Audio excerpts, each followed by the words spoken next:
सन्यासी की बात बाद में करते हैं।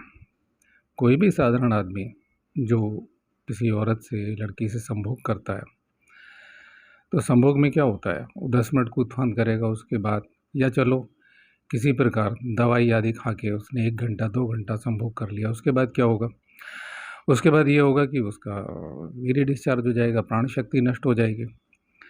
और उसने वो जो साधना की हुई है, मान लो चाहे वो कुंडलिनी योग का मंत्र जप रहा है या वो किसी बाहर की साधना, पूजा पाठ, तपस्या, वास्तव में अगर उसका कुछ असर हो रहा है, यानी उसने मंत्र शक्ति अर्जित की है यो, या कोई क्रिया शक्ति कुछ भी कर रहा है किसी गुरु की बताई हुई, तो वो क्या होगा, वो सारी की सारी निकल जाएगी नीचे के केंद्र से, जिसे आप सामान्य भाषा में क्या कहते हो, आप मूलाधार चक्र कहते हो, तो वो नष्ट हो जाएगी। अब रही सन्यासियों की बात, मैं पहले ही उन सभी सन्यासियों को प्रणाम कर चुका हूँ, उनके चरणों में, सन्यासियों को भी और सन्यासिनियों को भी, जिनके गुरु ने उन्हें कोई बाकायदा विधिवत शास्त्रोक्त विधि से संन्यास दे करके और अंतर चेतना में जगाया है कि भाई ये बाहर का जो रंग है, गेरुआ रंग है बाहर का, और आंतरिक जो आभामंडल का रंग है वो कैसे सुधार करना है, बाहर के रंग से मिलान करना, और उसके बाद परिवर्तन और तेज ये मैं पहले कर चुका हूँ। साध्वियों को भी प्रणाम कर चुका हूँ, लेकिन मैं उनकी बात कर रहा हूँ जो नकली सन्यासी हैं। अब नकली सन्यासी की बात पे आते हैं, तो वो क्या करेंगे? नकली सन्यासी तो फ्री बैठा हुआ है। नकली सन्यासी की परिभाषा क्या? नकली सन्यासी वो है जिसने अपनी मर्जी से गेरुए कपड़े पहन लिए।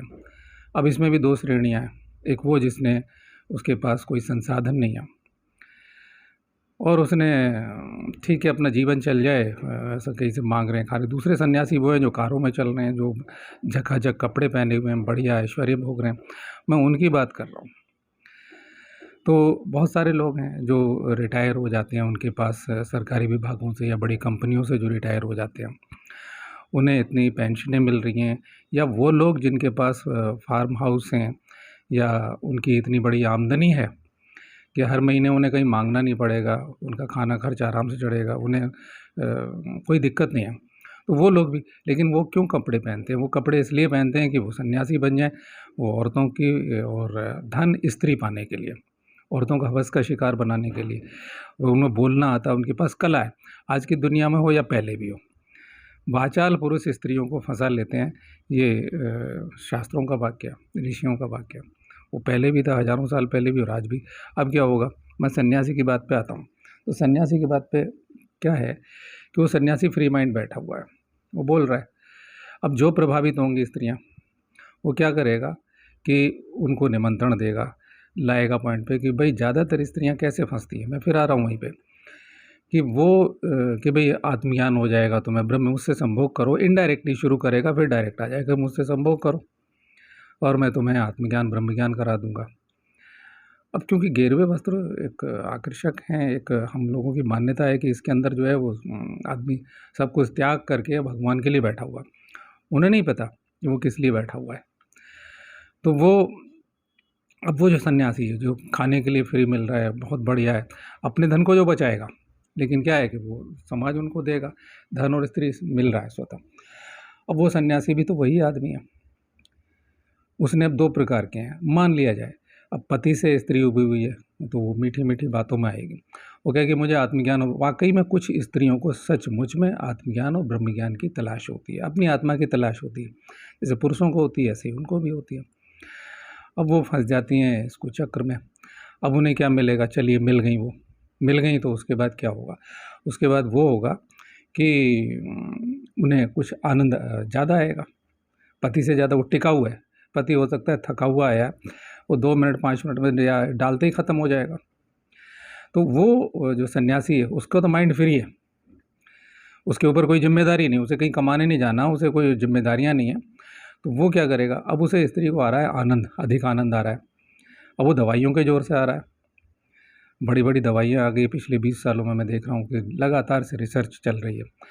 अब हम लोग जब बचपन में थे तो आयुर्वेद में दवाइयाँ घोटते थे, उसके बारे में बताएंगे। तो कितनी मुश्किल से अब ये कंपनियाँ दवाई जो बना रही हैं, इनमें बहुत सारी नकली दवाइयाँ हैं, लेकिन रिसर्च में कुछ अच्छी अच्छी दवाइयाँ आ गई, ऐसा लोग मुझे बताते हैं।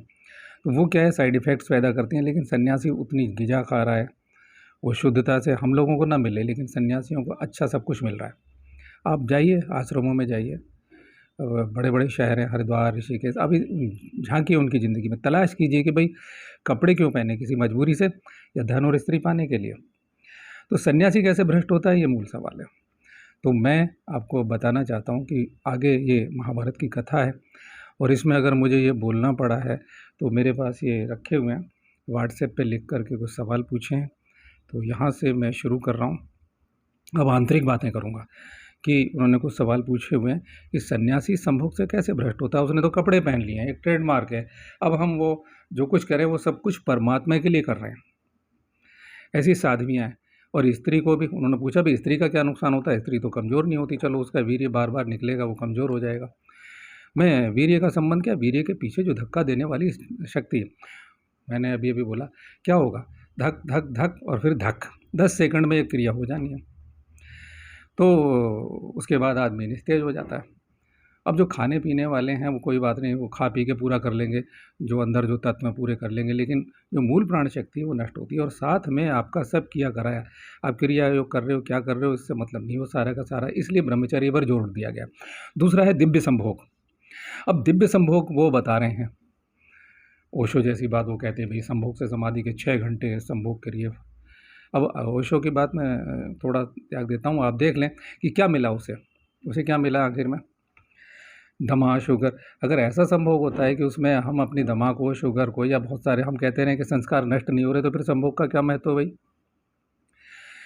एक आदमी जंगल में यूं करके बैठा हुआ है, या हम बंद कमरे में बैठे हुए हैं, हम तपस्या साधना कर रहे हैं, और दूसरा स्त्री की योनि में डाल करके बैठा हुआ, या स्त्री पुरुष का लिंग डाल करके बैठी हुई है, तो वो जो संभोग हो रहा है वो दिव्य संभोग है। और दिव्य संभोग जो नीचे प्राण शक्ति जा रही है उसे ही पतंजलि कहते हैं, प्राणों का उर्गमन कहते हैं। और उससे तुरंत तत्काल शक्तियाँ अभी इतनी सी हो जाए, मैं ये नहीं कह रहा कि वहाँ पहुँच जाओगे अब तत्काल के, जहाँ आपको पतंजलि कहते हैं कि जलपकंटकादिषु असंग च उत्क्रांति, प्राणों का उर्गमन होता है, तो आपको कांटों में फेंक दिया जाए, आपके सुए चुभाए जाएँ, या आपको घातक अस्त्र से कुछ भी किया जाए, क्षति पहुँचाई जाए, तो नहीं पहुँचेगी। इस सब के जवाब मैं पूरे पूर्व प्रसंगों में दे चुका हूँ। मेरा एक दूसरा चैनल है और उसमें मैंने, आप ढूंढना चाहें तो ढूंढ लीजिए।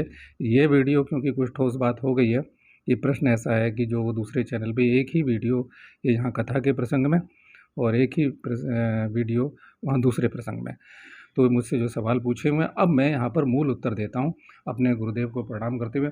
ओम श्री गुरुवे नमः, ओम श्री गणेशाय नमः। तो भाई अब वो स्त्रियाँ जो फंस गई हैं वो क्या करेंगे, उन्हें आनंद आ रहा है लेकिन प्राणों का ऊर्गमन नहीं हो रहा। और वो जो सन्यासी है उसने क्या दिया उस स्त्री को, उसने ये दिया कि अधिक देर दे दी। हो सकता है वो आज ही डिस्चार्ज ना हो, फिर लगातार मिलने से वो 4 दिन बाद हो, 6 दिन बाद हो, यानी उस टाइम उसने 2 घंटे का संभोग करके दिखा दिया। स्त्री प्रसन्न हो गई, आनंद आ रहा है, वो लगा इसमें मुझे आनंद मिला, कुछ नहीं हो रहा उसे। स्त्री का क्या हो रहा है, एक यूज हो रहा है। और वो प्राणों का अगर ऊर्गमन नहीं हो रहा, उसकी सांसों में जो परिवर्तन होने चाहिए, जो विद्युतीय शक्ति, कौन सी है विद्युतीय शक्ति बोलना, ये ठीक नहीं है, ये बाहर है विद्युत, वो आंतरिक दिव्य शक्ति कहेंगे, प्राण शक्ति। मैं कह रहा हूँ इतनी सी जागृत हो, और वो जो जागृत अगर होती है पुरुष के साथ में, तो वो हमें आत्मा की ओर ले जाएगी कि मैं कौन हूँ, मैं वास्तव में जो हूँ, मेरा बोध मुझे कराएगी। और स्त्रियों को भी क्या होता है, स्त्रियाँ क्यों भ्रष्ट होती हैं, वो साध्वियाँ क्यों भ्रष्ट होती हैं भाई। बात इतनी सी है कि ये आत्मा मेरे शरीर में, मैं पुरुष बन गया, और ये आत्मा कोई स्त्री के शरीर में डाल दी जाए, वो स्त्री बन गई। तो बात एक ही है, वो स्त्रीण भाव जागृत हो गया। तो ये तो उच्च अवस्था की बात है, परम अवस्था की बात है, जहाँ भगवान विष्णु कहते हैं कि मेरे ही दो रूप हैं, या एक स्वरूप से वो शुक्राचार्य, इस कथा के प्रसंग में आप पहले सुन चुके हैं कि एक शरीर से वो बृहस्पति हो जाते हैं, एक शरीर से वो शुक्राचार्य हैं, और दूसरा आकाश में शुक्र ग्रह के रूप से भी हैं। ये सब मैं पहले पूर्व प्रसंगों में कह चुका हूँ। जिसको लगता है कि ये सब बकवास है, वो बकवास मान ले। मैं किसी प्रश्न का उत्तर देने वाला नहीं, क्योंकि सब ऋषियों ने उत्तर दिया हुआ है। मुझे मानिए साधारण आदमी मैं बोल रहा हूँ, मेरे गुरु ने मुझे, मेरे गुरुदेव ने, परम पूज्य गुरुदेव ने जो मेरे अंदर चेतना जगाई हुई है। अब ये भैरवी साधना का पहली बार नाम मैंने जो सुना, वो गुरुदेव मेरे जो तंत्र मार्ग के गुरु हैं, जो बाबा विशुद्धानंद परमहंस की परंपरा है, भृगुराम परमहंस देव की जो परंपरा है, मैं उनकी, तो वो जो पहली बार मैंने सुना कि ऐसा भी हो सकता है कि प्राण शक्ति का उर्गमन हो, जिसे आप लोग कुंडलिनी जागरण कहते हैं। और कैसा कुंडलिनी जागरण, अगर रोग शोक दमा इतमा, अरे कुछ तो होना चाहिए। मैं कह रहा हूँ, मैं साधारण आदमी, मुझे अभी यौवन की प्राप्ति नहीं होगी, मुझे स्त्री मिल जाए या नहीं, मुझे कुछ मिलेगा, मेरे जीवन में स्त्री आ जाएगी और मुझे साथ में संसाधन मिलेंगे। सन्यासी के पास सारे संसाधन है, उसके पास एकांत कमरा है। शास्त्र साधना कहती है भय मुक्त वातावरण चाहिए। अब मंडल जो तंत्र, ये विषय तंत्र का है या हठ योग का है, तो इतने सारे, सबसे पहले मंडल चक्र और तैयारियाँ मैंने कई बार जिक्र किया है कि उसके अंदर क्या होगा। मंडल के अंदर जब प्राण प्रतिष्ठा उसकी हो जाती है और उसके अंदर संभोग होता है तो कोई विचार प्रवेश नहीं करता है। अब वो कौन कौन सी वनस्पतियों का है, किन मुहूर्तों में वो वनस्पति उखाड़ी गई है, किनके चूर्ण हैं और कौन सी दिशाएं हैं, कौन सी, बहुत सारी इसमें चीज़ें हैं।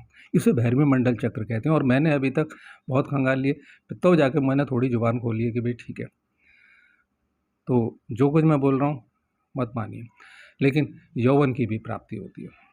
गुरुदेव शर्मा जी 100 बरस के होके, लगता ही नहीं था वो 100 बरस के हैं, तो कैसे कहूँ, अभी तक रहे गुरुदेव। और मैंने आखिरी मुलाकात उनसे की तो उन्होंने कहा मैं सांख्य में प्रवेश, और सांख्य योग में क्या है, शक्ति नहीं, वो जो बोल रहे हैं गोरखनाथ की सहज योग, तो सहज योग अगर है या निर्मला देवी का सहज योग है, तो सहज योग है तो शक्ति जागृत होनी चाहिए, हमें इस बात से मतलब है। विषय क्या है, तो मुझसे पूछा है अभी कि सन्यासी कैसे भ्रष्ट होता है या साध्वियाँ कैसे भ्रष्ट होती हैं। तो स्त्री की भी योनि की दीवारों से वो जो स्राव हो रहा है, वो भी तो उसी जो पुरुष को हो रहा है, जो धक धक धक और धक हो रहा है, वो भी स्राव नीचे होता है, वो क्षति होती है, वो खाना खा पी करके पूरी हो जाएगी। लेकिन जो मूल तत्व है, और वो उतना सा नहीं कि प्राण शक्ति, अब एक पुरुष को, एक स्त्री को 4 गुना 6 गुना, या मान लो कि 10 पुरुषों के बराबर आनंद आ रहा है, 100 पुरुषों के बराबर आ जाएगा, सहस्र दल कहते हैं, तो सहस्र पुरुषों के बराबर आनंद आ जाएगा। लेकिन आनंद आने का ये मतलब नहीं कि हमने मान लिया, हम कल्पना में चले गए, हम चांद तारों की दुनिया में चले गए, हमने देवी देवता दिख रहे, हमें बहुत कुछ दिख रहा है, लेकिन जीवन क्या है, हमारी किरणें दूसरे को नहीं छू रही, कितना भी समेटे हम। मैं तो एक साधारण व्यक्ति हूँ, और मैं हमेशा निवेदन कर रहा हूँ भाई, अब भी कह रहा हूँ कि एक मुझे, ये मेरा शौक़ है, और ये इसे मेरी पत्रकारिता समझ लो, या मेरा जो मैं लेखन विषय है, तो मैं सीधा बोल रहा हूँ बिना लिखे हुए, ये मान लें। मैं कोई योगी सन्यासी या कोई संत महात्मा तो हूँ नहीं, और जो कुछ है आप इसे ऐसा मान लें कि एक पत्रकार है, एक लेखक होता है, वो अपने विचार लिखता है, एक इलेक्ट्रॉनिक मीडिया का पत्रकार होता है, किसी के लाखों चाहने वाले हैं, मेरे 2 4 5 हो सकते हैं, लेकिन मैं कर्म कर रहा हूँ। मुझे लगता है कभी कभी बोलता हूँ, इसे मेरी दुकान समझ ले। तो मैं आता हूँ तत्व पे। तत्व क्या कहता है, तो जब तत्व शक्ति, वहाँ पृथ्वी तत्व पे जय होता है। ओशो कहेगा 6 घंटे का संभोग, संभोग से समाधि, कहाँ समाधि है भाई। अगर रोग शोक नहीं गए तो मरते समय तक तुम्हारे दाढ़ उखड़ रहे हैं, कान का पर्दा वो हो रहा है, इतने सारे, मैं नहीं कह रहा हूँ, आप उनकी पुस्तक, जब मैं ओशो पर बोलूँगा आप देख लेना, मैंने सबूत, उन्हीं की किताब है, उन्हीं की पुस्तक है। तो प्रेरणा क्या उन्होंने फैला दिया, ऐसा लगता है हर आदमी जानता है कि संभोग से समाधि मिल जाएगी। जितने आध्यात्मिक आदमी, ऐसा नहीं है कि उन्होंने ओशो का नाम सुना, और अब इतने सारे नकली वीडियो पैदा हो गए। तो ये जो प्राण, मेरी बातों को पकड़िए, साधारण मानिए, एक जानकारी मानिए, ज़रा सा लगे तो वीडियो आप आगे बढ़ा देंगे। हाँ, ये वीडियो मैं दोनों साइडों पर डालूंगा, क्योंकि उसमें मैंने तंत्र और योग से दिया हुआ, इसमें महाभारत की कथा, असली संपूर्ण महाभारत ये है जो B.R. चोपड़ा ने नहीं दिखाई। इस वजह से कुछ लोग जिन्हें दिखता नहीं था, जिन्हें सुनता कम था, तो मैं भाई उनको सुना रहा हूँ, या वो अपनी सुविधा से वो पढ़ नहीं सकते, 2 4 5 लोग हैं, तो ये मैं कर रहा हूँ। तो भाई अब वो साध्वी है, साध्वी येषणाएँ तो वहीं रहेंगी, साध्वी बन गई, लेकिन पुरुष की कामना। और एक छोटी सी बात गौर करिएगा इस पर, मैं मंत्र जप रहा हूँ, मैं मंत्र जप रहा हूँ, कोई भी आदमी मंत्र जप रहा है, या प्राणों की कोई क्रिया कर रहा है, सांसों की क्रिया कर रहा है, या आलतू फालतू वैसे विपश्यना ध्यान योग और ये और वो, अगर कहीं किसी का सच में विपश्यना कुछ नहीं है, भगवान विज्ञान भैरव से पहले भी, सबसे पुराने ग्रंथ विज्ञान भैरव, उससे भी पुराने ग्रंथ महानिर्वाण तंत्र आदि आदि अन्य अन्य ग्रंथ हैं, तो उसमें जो प्रक्रिया बताई गई हैं, जो प्रक्रिया बताई गई है, मान लिया जाए आप सांसों की कोई प्रक्रिया कर रहे हो और आपकी सांसें बंद होने के कगार उस जगत में शुरू हो गई हैं, तो ये आरंभ है, आप पूर्ण नहीं हो जाते। पूर्ण जहाँ लिखते हैं कि ऋषि मुनि लाखों साल तक, हजारों साल तपस्या कर रहे हैं। सतयुग का ऋषि वो त्रेता में है, त्रेता का ऋषि वो द्वापर में है, और आज भी तमाम सारे ऋषि मुनि ऐसे हैं जिन्होंने देह नहीं त्यागी है, वो हैं, सशरीर हैं। आपकी योग्यता नहीं देख सकते, नहीं मिलेंगे। आप उत्तराखंड चले जाइए, हिमाचल चले जाइए, आप आसाम के जंगलों में कहीं चले जाइए, असली लोग आते ही नहीं हैं, बोलते ही नहीं हैं। वो क्यों हैं, अपने शरीर में क्या कर रहे हैं, उनके कर्म समाप्त नहीं, परंपराएं अपने अपने। तो प्रिय, अब आते हैं, क्योंकि वो जो दीवारों से गिर रहा है वो तेज स्त्री का भी क्षीण हो रहा है। आप मुझसे पूछे कि भाई आप क्यों जवान नहीं होते, भाई मेरे जीवन में नहीं है, जब मुझे मिल जाएगी या मुझे वो संसाधन मिलेंगे तभी हो पाएगा ना। आप इस टाइम सिर्फ शब्द समझिए, आप ये मान लीजिए कि मैं सिर्फ शब्द बोल रहा हूँ, आपके दिल को छूते हैं तो ठीक है, नहीं छूते हैं तो आप मुझे बकवास समझिए। ये बार बार कह रहा हूँ मैं, हर अंक में कहता हूँ तो भी लोग कुछ टिप्पणियाँ करते हैं, और कुछ ऐसी भी टिप्पणियाँ करते हैं भाई ये शक्ति वो शक्ति। भाई मुझे जहाँ जो करना है, मुझे जो बोलना है, मैं उतना करूँगा। आपको समझना है, ठीक है। अब हम आते हैं आगे। तो वो जो सन्यासी है, बिल्कुल जान लीजिए, उसकी तलाश कीजिए ना आप। तो असली नकली का सन्यासी कैसे, आप मुझसे पूछते हो, तो आप देखिए, व्यक्तिगत किसी की जासूसी तो करनी पड़ेगी, आपको गहरा इंटरव्यू लेना पड़ेगा। दो बातें होंगी, या तो आप उसके समर्पित हो जाएंगे और या आप भाग खड़े होंगे, तो ये तो करना पड़ेगा। अब जिनके पास इतने संसाधन हैं, शोरगुल, अब ये वो वाला ध्यान तो नहीं, वो जो कहते हैं कि शोरगुल आ रहा उसी पे ध्यान कर लो। मैं क्यों करूं भाई शोरगुल पे ध्यान, मैं क्यों करूं? मुझे कोई मंत्र क्रिया करनी है, मेरे गुरुदेव ने कोई मार्ग दिया, तो मुझे शोरगुल रहित वातावरण चाहिए। अगर दिव्यता चाहिए, दिव्य शक्ति में प्रवेश चाहिए, अगर मुझे वाकई में जानना नहीं, तो मैं मान के बैठ जाऊंगा कि सब कुछ दिख रहा है, पता नहीं क्या क्या दिख रहा है। वही होगा कि जैसे मुक्तानंद परमहंस को पता नहीं चित्त शक्ति विलास, उसमें कुछ ठोस तत्व है, वो कभी मैं होगा बताऊंगा। तो दुनिया भर का कि नील पुरुष के दर्शन में यहाँ से भी देख लेता हूँ, तमाम स्त्रियों को ये सब दिख रहा है। भाई मैं अभी शिष्य बनने की कोशिश कर रहा हूँ, और मैं ये टिप्पणियों के उत्तर भी साथ के साथ दे रहा हूँ, ठीक है। आपको मिल रहा है तो ठीक है। तो अब वो स्त्री, दो बातें, अब उसने ये देख लिया कि भाई 8 दिन तक डिस्चार्ज नहीं हुआ, 10 दिन तक, महीनों तक, लेकिन प्राणों का उर्गमन हुआ क्या? अब वो पुरुष क्या कर रहा है, वो नई नई स्त्रियाँ, वो जो सन्यासी के वेश में है, जिसने कपड़े पहने हुए हैं, वो क्या करेगा? तो वो नई स्त्रियों से, अब उसने स्तंभन सीख लिया। वीर्य स्तंभन की भी तो मंत्र है, बगलामुखी मंत्र से। अब स्तंभन की अधिष्ठात्री देवी है। कभी बगलामुखी के विषय में जितनी किताबें बाजार में तमाम नकली हैं। नारायण दत्त श्रीमाली जो देश के बड़े तांत्रिकों में गिने जाते थे उस, और पहले तो सबसे बड़े ही मानते, अब तो बहुत सारे पैदा हो गए। अभी 25 साल पहले तक मान लो कि सबसे बड़ा नाम उनका था। आप उनकी किताब पढ़ लो। तो स्तंभन की देवी है। आप बाहर का शत्रु का स्तंभन कर सकते हो, मुकदमों में शत्रु स्तंभन कर सकते हो, मकान में कहीं कोई दिक्कत आ रही स्तंभन कर सकते हो। अगर वाकई में है, मंत्रों में शक्ति, तेज, अंगन्यास, करन्यास, दिग्बंध आदि, भूतपसारण और सारी समस्त क्रियाएं अगर सब सही हैं, क्योंकि दूसरे का स्तंभन बाद में होगा, आपका पहले हो जाएगा, ठीक है। आपकी जीभ स्तंभित हो जाएगी अगर ये सब क्रियाएं नहीं हुई, और गुरु ये सारी क्रियाएं शून्य में छुपी हुई हैं, गुरु अगर बताएगा तब होगा, नहीं तो अपने मन से जपोगे। बहुत सारे लोग नुकसान उठा चुके हैं, मुझसे पूछते हैं भाई बगलामुखी को मैंने उठा के रखा हुआ है। अभी आप औरों का देख लो, जब कभी ज़िंदगी मौका देगी तो बगला रहस्य पे बोलूँगा, प्रामाणिक बोलूँगा, आपको लगेगा, करके देख लेना। अच्छा खैर, तो अब आते हैं वो स्त्री क्या करेगी, उसके भाई अब तो आनंद आ रहा है, वो आनंद में मुझे डूब रहा, और वो इज्जत भी बनाए रखेगी कि भाई मुझे आदमी, लेकिन वो आदमी क्या है, स्तंभन हो गया, ऊर्गमन नहीं हुआ। ऊर्गमन से शारीरिक, मानसिक, आत्मिक परिवर्तन होते हैं। हम उसकी तरफ को चल दिए, हम अपनी तरफ को चल दिए, हम अपनी तरफ चल दिए। और भाई मैंने अभी पिछले अंकों में बोला कि मेकअप करा पे भी लोग प्रवचन देते हैं, यूट्यूब पर भी मेकअप से बैठते हैं, सादगी पिसनी, तो जो बड़े लोग हैं, तो उसमें क्या होगा कि वो देह बदलता रहेगा। अब वो आदमी सोचता है, वो सन्यासी सोचता है कि मैं पाप नहीं कर रहा हूँ, मुझे तो कोई दोष नहीं है, मैंने तो सीखा हुआ है, क्योंकि भैरवी साधना में तो कोई दोष ही नहीं है, हम तो मुक्त हैं, कपड़े पहन लिए तो मुक्त हैं। तो वो मुझे कोई पाप नहीं लग रहा। वो स्त्री का स्तंभ देह के नए नए स्वाद ले रहा है, वो टेस्ट ले रहा है, और स्तंभन की मैं साधना कर रहा हूँ। एक ही, मैं बार बार पहले भी कह चुका, एक ही स्त्री काफ़ी है, और एक स्त्री के लिए एक पुरुष भी काफ़ी है। और कभी बताऊंगा सुलक्षण मिल जाए, वो क्या सुलक्षण पुरुष क्या होता है।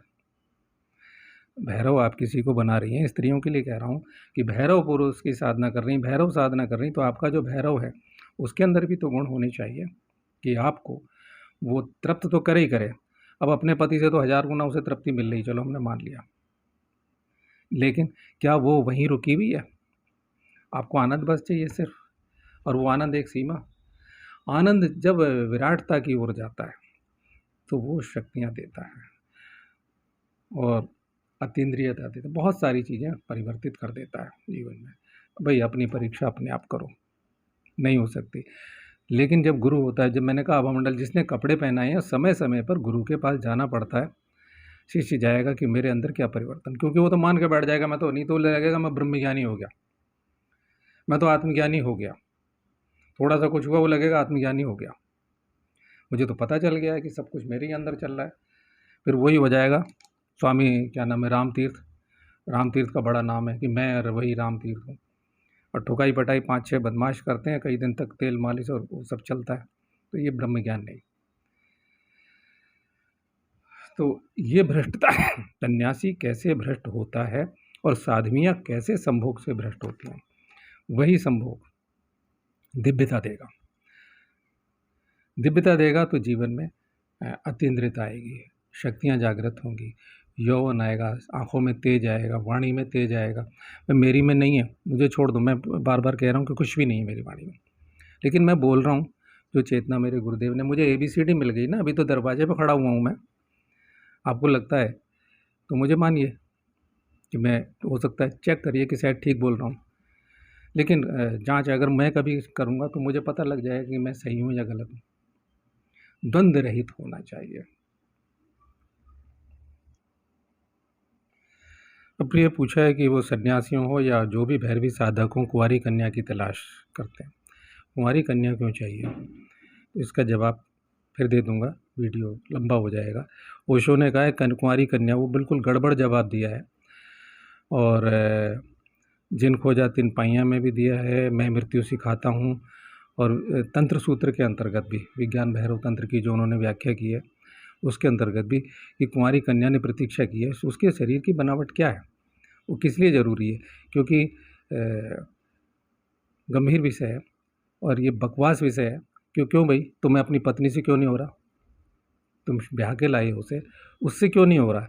वो कहोगे वो पुरानी हो गई, उसका भाव सारा आपके अंदर आ गया, ओशो तो कहेंगे। तो आप उन्हें आदर्श मानते रहिए, लेकिन उनका व्यक्तिगत जीवन भी देखिए ना। तो कुंवारी कन्या की आवश्यकता क्यों होती है, ये मुझसे पूछा है, और ये अलग विषय है, कोई ज़रूरत नहीं है। पहले आरंभ कीजिए, पहले कुछ योग तो बनिए, अपनी पत्नी से करिए ना, पत्नी से मिलिए आप। और आजकल तो प्रेमिकाओं का ज़माना, प्रेमिका से मिल लीजिए जो आपको प्यार करती है। भाई फंसाइए मत किसी को, आपके रूप पे, गुण पे, स्वभाव पे, आपकी ईमानदारी पे, आपकी सच्चाई पे, कुछ पे। और दूसरी हैं स्त्रियाँ तो धन पे मरती हैं बहुत सी। तो आप जो कुछ भी कर रहे हैं हर वक्त अपने को तलाशिए, तो वो आपको पता नहीं है। अभी एक भी व्यक्ति, अगर ठोस से मैंने इंटरव्यू लिए कुछ महाराज लोगों के, भाई बताओ उनके पास है कुंवारी कन्या है, अब शील भंग हो गया एक बार, उसके बाद तो फिर क्या, बहुतों को के साथ रेप हो जाता है, नीचे टाँके भी नहीं लगे होते हैं उनके योनि में। फिर ये गंभीर विषय है, ज्ञान के विषय हैं। तो क्या भैरवी नहीं बनेगी? और क्या भैरवी एक मशीन है? दिव्य संभोग तो भ्रष्टता, सन्यासी कैसे भ्रष्ट होते हैं और सन्यासी ने कैसे भ्रष्ट होती हैं, क्योंकि प्रसंग था। तो ये मैं वीडियो दोनों तरफ डालूंगा, आप जैसा भी हो। और मुझसे उत्तर की उम्मीद मत करें, मैं कोई बहुत बड़ा विद्वान नहीं हूँ भाई, जितनी सादगी से मैं बोल रहा हूँ समझने की कोशिश कीजिए।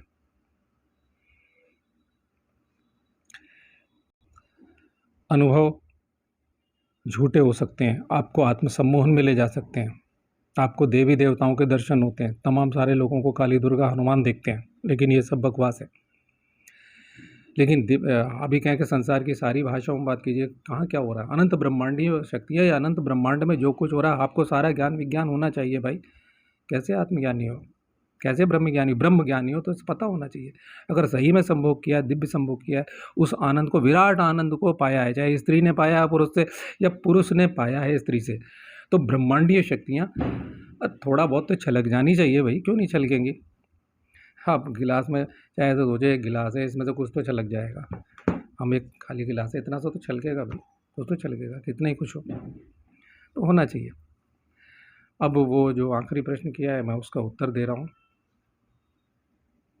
और हाँ, वो उसमें ये पूछा है कि पति और पत्नी, और क्योंकि बच्चे होने के बाद बहुत सी स्त्रियों को टाँके लगते हैं, पति भी बलात्कार करते हैं। अब यह है कि पत्नियां कोई रिपोर्ट नहीं लिखाती, माँ बाप देते हैं, सुहागरात में धक्का मारते हैं, योनि फट जाती है।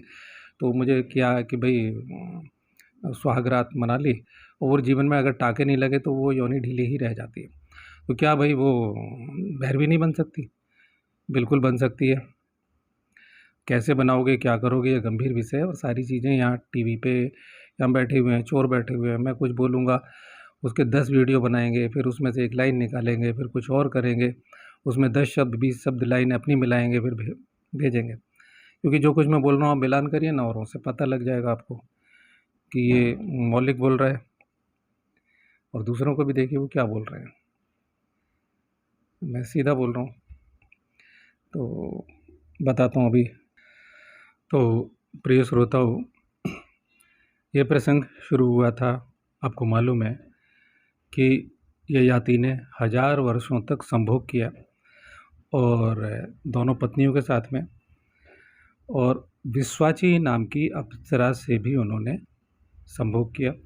उसके बाद भी उन्हें लगा वो कौन सा भोग है, वो साधारण संभोग है। इसलिए मैंने कहा साधारण संभोग से सन्यासी क्यों भ्रष्ट होता है, ये जो प्रश्न है उनका। तो ये साधारण है। अब साधारण संभोग कोई भी करेगा तो वो तृप्त नहीं होने वाला, जो राजा ययाति ने किया। और उसके बाद उन्होंने संन्यास ग्रहण किया। तो यहाँ आगे बढ़ते हैं कि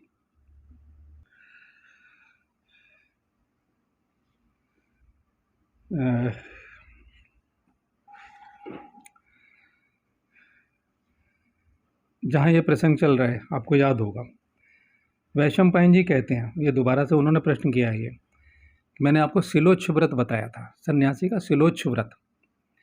अब ये जो सन्यास है, मैंने कहा था कि तुलना मत कीजिए अन्य लोगों से अपनी, ना विश्वामित्र से कीजिए ना जनक से कीजिए, अगर ईमानदार रहना तो शिलोच्छ व्रत, यानी कि अब उन्हें इतनी ऊब पैदा हो गई है संसार से कि वो शिला पे लेट जाएं, पत्थर ज़मीन पे लेट जाएं, जहाँ शिलाएं वो खुद ही शिला बन जाते हैं। फिर से समझना कि शिलोच्छ का मतलब मैं शिला हो गया। जैसे प्रकृति में रखा जाता है कि मैं था और मैं नहीं हो गया, अब मेरी देह बची हुई है। लेकिन याद रखो, उसने शिलोच्छ व्रत किया तो ब्रह्मांडीय शक्तियाँ उदय हो जाती हैं, क्योंकि ब्रह्मलीन होगा तो ब्रह्म शक्ति शरीर में कण कण में जागृत हो जानी चाहिए। और इसकी मैं परिभाषा कई बार दे चुका हूँ पीछे, रिपीटेशन हो जाता है दोबारा दोबारा, तो वो नहीं करना, आप देख लो, ढूंढ लो। तो अब एक नई चीज़ उन्होंने पूछा है कि भाई ये मृग व्रत क्या होता है, मृग व्रत। क्योंकि मैंने इससे पिछले वीडियो में बोला है कि वहाँ क्या हुआ, दोबारा पढ़ देता हूँ ताकि आपको स्मरण आ जाए। राजन, वैशंपायन जी कहते हैं, राजन इसी समय तपस्विनी माधवी उधर आ निकली। उसने मृग चर्म से अपने सब अंगों को ढक रखा था। वृद्धावस्था प्राप्त होने पर भी वह मृगों के साथ विचरती हुई मृगवत पालन कर रही थी। उसकी भोजन सामग्री और चेष्टाएं मृगों के ही तुल्य थीं। वह मृगों के झुंड के साथ यज्ञ मंडप में प्रवेश करके अत्यंत विस्मित हुई और यज्ञीय धूम की सुगंध लेती हुई मृगों के साथ वहाँ विचरने लगी। अब आप सोचिए कि इस पर ध्यान नहीं दिया, लेकिन एक मेरे प्रिय सज्जन हैं और उन्होंने ध्यान दिया कि भाई ये मृग व्रत तो बताइए क्या होता है, नहीं तो मैं तो अगला अंक पढ़ने वाला था। उन्होंने प्रश्न उठाया तो मैंने ये कुछ शब्द फालतू के बोल दिए, आपके काम के हों तो समझने की कोशिश कीजिए, ना हो तो जैसे बहुत सारे आप वीडियो सोचते हैं ना फालतू के लोग डालते हैं, तो उन फालतू के लोगों में मुझे भी समझ लीजिएगा, ठीक है। तो अब क्या है कि मृग व्रत क्या है कि अब देह से ऊप पैदा हो चुकी है। तो मृग व्रत का मतलब है कि उन्होंने मृगों में अपने आप को ढाल लिया कि मैं मृगी हो गई हूँ बाहर से, यानी प्रकृति में मृग रूप से, कोई शिलोच्छ रूप से, कोई जल रूप से। प्रकृति के 5 तत्व हैं ना हमारे भीतर, उन्हीं से सारे प्राणी उत्पन्न। अब ये हमारी मर्जी हम घास रूप से हिलने लग जाएं। वृक्ष व्रत भी है, आएगा कहीं पर, मैंने पढ़ा है कहीं पर वृक्ष व्रत। अब इसका मैं जिक्र कर चुका हूँ आपसे कि विदुर ने क्या किया, अपने प्राणों का ने पेड़ के नीचे खड़ा किया और एकटक उनकी आंखों में देखा और नेत्रों से नेत्र मिलाए राजा युधिष्ठिर से वन में, और अपनी देह का त्याग कर दिया, देह विसर्जित कर दी। बहुत से लोग ऐसे ही, जैसे मिट्टी का ढेला होता है, सन्यासी, जब सन्यासी ब्रह्म तेज से युक्त होता है सन्यासी, तो जैसे हम मिट्टी के ढेले को यूं मसल दें तो एक एक कण, कच्ची मिट्टी का ढेला मेरे हाथ में हो तो मैं एक एक कण बिखरा दूं, उसका दिखाई ना दे, विलीन हो जाए, किसी तत्व दिखाई ना दे, माइक्रोस्कोप से भी ना दिखे, मतलब अभी मैं था और अभी मैं नहीं हूँ। तो मृग, तो इसमें क्या कहा, मृग व्रत। उसने कहा कि जब मेरी देह छूट, जैसे हिरण मरता है, हिरण अपने शरीर को त्यागता है, तो उसी तरह वो अपनी देह का त्याग करेगी, ये मृग व्रत हुआ। अगर वो नहीं पूछते तो मैं लग रहा हूँ किसी ने तो टिप्पणी नहीं की मृग व्रत पे, तो सामान्य लिया होगा, लेकिन ये गहरी बात है। अब मैं बताता हूँ, साथ में अभी से अग्रिम बता देता हूँ, वृक्ष व्रत। बहुत से सन्यासी वृक्ष व्रत ले लेते हैं। वृक्ष व्रत क्या है कि मान लो वृक्षों के बीच में खड़े हैं, लेकिन यहाँ तक उन्हें खेचरी मुद्रा के द्वारा या अन्य मुद्रा के द्वारा या महामृत्युंजय का जो मंत्र है, क्योंकि जो कुछ खेचरी मुद्रा से होता है, कभी मंत्र साधना प्रसंग के अंतर महामृत्युंजय मंत्र, यदि मैंने उसके विषय में कुछ आगे बताया, ये तो यहाँ तो नहीं बताऊँगा। दूसरी जो साइड है, आप जो ढूंढने वाले हैं तो आप यूट्यूब पे डालिएगा मंत्र शक्ति या मंत्र प्रयोग से पहले। 4 भागों में मंत्र शक्ति प्रयोग है, तीसरे भाग में मंत्र उच्चारण किया है मैंने, और चौथे भाग में जो लोगों ने अभिव्यक्ति दी है वो भी एक मजबूरी का प्रयोग है मेरा। कोई ऐसा नहीं है कि मैं स्पेशल कह रहा हूँ, अपनी योग्यता प्रदर्शन कर रहा हूँ। भाई मुझे धंधा करना था, मुझे काम चाहिए था, उन्होंने कहा प्रेजेंट करिए, तो वो सब आप बिल कर सकते हो। ऐसा मंत्र शक्ति प्रयोग आप सब कर सकते हो जो मैं कर रहा हूँ, मेरे अंदर नहीं है कुछ भी। जो आपके भी गुरु हैं, आप अपने गुरु की कृपा से कर सकते हो, या आपको आता है बिल्कुल कर लोगे, साधारण प्रयोग है। तो वो मैंने करके दिखाया, जिन्हें नहीं मालूम है तो अच्छा मानेंगे कि मैंने कुछ खास किया, खास वास कुछ नहीं। तो आप मंत्र प्रयोग से पहले पंडित घनश्याम ढूंढेंगे तो वो मिल जाएगा आपको। तो अब वो मृग व्रत, वृक्ष व्रत, तो वृक्ष में क्या हम यूँ करेंगे कि हम खड़े हो गए। अब जैसे वृक्ष बूढ़ा होकर के, पुराना होकर के गिर जाता है, उसका कण कण विलीन होता है, एक दिन आएगा मिट्टी उलट पलट हो जाएगी और उसकी जड़ भी नहीं बचेगी। तो सन्यासियों को इसलिए प्रणाम किया, गीता में बार बार कहा है ज्ञान कर्म संन्यास योग, कर्म संन्यास योग, इस तरह की बातें क्यों की हैं। आप गीता तो पढ़ते हैं, लेकिन हमें गीता पर प्रवचन नहीं चाहिए भाई, गीता पर प्रयोग होने चाहिए। बहुत अपराध है प्रवचन करना, प्रवचन माने एक धंधा हो गया। वो मेरे जैसा साधारण आदमी धंधा करे, लेकिन ये बड़े बड़े गुरु जिनके पास बहुत सारा धन है, धान्य है, समृद्धि है, सब कुछ है उनके पास, तो उन्हें तो ज़रूरत नहीं है प्रवचन देने की, उतना कमा चुके वो, या उनके पास इतनी संपत्तियां हो चुकी हैं जहाँ से मासिक आए उनको, तो उन्हें सन्यासी असली होना चाहिए। तो वो क्या होगा कि वृक्ष हिलेगा हवा से। अब उसने छोड़ दिया प्रकृति के 5 तत्वों पे, ये वृक्ष व्रत है। तो वो क्या होगा, वृक्ष व्रत में अगर गिरेगा, हवा यूँ चली तो आपने देखा होगा बड़े बड़े वृक्ष यूँ मुड़ जाते हैं कुछ ऐसे, और उसके बाद क्या होता है, यूँ सीधे हो जाएंगे। तो वो वृक्ष व्रत वाला जो सन्यासी है वो भी ऐसे हो जाएगा। और जान लीजिए, अगर वो गिर गया ज़मीन पे, गुरुत्वाकर्षण उस पर काम कर गया, तो अभी वो सन्यासी नहीं बना है, वो बिल्कुल वृक्ष की तरह से रहेगा। ये महावीर जैसा सन्यासी नहीं कि उसे कोई ठोके पीटे कि बता मेरी भेड़ें किधर गई है, कान में कील ठोक दे। बड़ी शान से बताते हैं किससे, भाई हम सनातन धर्म के लोग, असली सनातन धर्म के लोग जो भी सनातन धर्म वाले हैं, वो सनातन धर्म जो 5000 साल पहले तक था, उसके बाद ये नए नए गुरु पैदा होते चले गए। वो एक एक खंड है, जरा सी किसी ने कहते ना, किसी ने कुछ एक कण उठा लिया, किसी ने दूसरा कण उठा लिया, ये धाराएं हैं भाई। महावीर गिर पड़ेंगे, लेकिन वो सन्यासी यूँ झुकेगा और सीधा हो जाएगा, क्योंकि उसे संभालने वाला कौन है। अब आसन सिद्धि क्या है? योगी पतंजलि का योगासन जब सिद्ध होगा, असली आसन सिद्धि, खाली इतना ही नहीं कि सर्दी गर्मी ना लगे, भूमि से बहुत से लोगों का ऊपर उठ जाए, उसका जो असली होगा योगी का आसन, गुरुत्वाकर्षण शून्य संभाल लेगा। एक एक कण ये भार संभाल लेना चाहिए ना। मेरे हाथों का वजन मैं छोड़ दूँ इस शून्य में, और मैं वाकई अगर नियंत्रण छोड़ दूँ तो मेरे हाथों का वजन इस शून्य में आकाश तत्व ने संभाल लेना है। लेकिन आकाश तत्व का मुझे ज्ञान हो तब संभालेगा ना मेरा हाथ, उससे पहले नहीं संभालेगा। तो